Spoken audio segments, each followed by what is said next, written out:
আমি জুবায়ের বিশ্বাস এবং আমি বেয়ার গ্রিলসের একজন বড় ভক্ত, কিন্তু আমি বেয়ার গ্রিলসের মতো সাপ, ব্যাঙ, কেঁচো কিছু খাই না। আমি কুকুরকে জ্বালাতন করেছি, কাটা গাছের মধ্যে ঢুকেছি, কচ্ছপের মৃত্যুর রহস্য উদ্ধার করেছি, আমি বান্দরের মতো গাছে ঝুলেছি।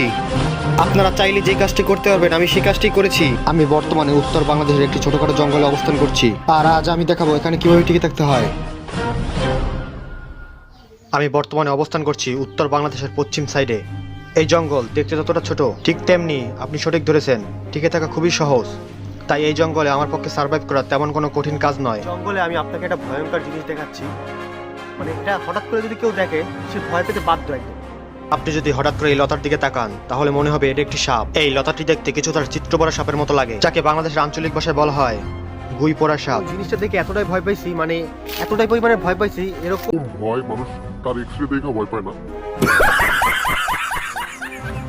প্রতিনিয়ত সময় কমে যাচ্ছে, রাত ঘনিয়ে আসছে, সময় খুবই কম। আমার এই সময়ের মধ্যে আমাকে খাবার সংগ্রহ করতে হবে।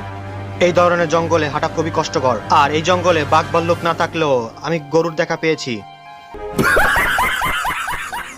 আমি জঙ্গলে ঘুরতে ঘুরতে একটি জলাশয়ের কাছে পৌঁছালাম। জলাশয়ের পানি এতটাই নোংরা মনে হচ্ছে বুড়িগঙ্গার ছোট ভাই। আমি চেষ্টা করে দেখি কোনো মাছ ধরতে পারি কিনা। মাছ শিকার করা এতটাই ধৈর্যের ব্যাপার, এর থেকে সহজেই আপনি মেয়ে পটাতে। আমি যদি মাছ শিকার করতে না আসে প্রেম করতাম তাহলে আমার 4-5টা গার্লফ্রেন্ড থাকতো। আমি বর্তমানে এখনো সিঙ্গেল রয়েছি, তাই সিঙ্গেল মেয়েরা চাইলে আমাকে নক করতে পারেন। কাজটি করার জন্য আমার প্রচুর পরিমাণে ধৈর্য ধরতে হবে, আর ধৈর্য ধরে আমার এখানে বসে থাকতে হবে, যেটা একেবারে অসম্ভব ব্যাপার, তাও আমাকে এটা করতে হবে।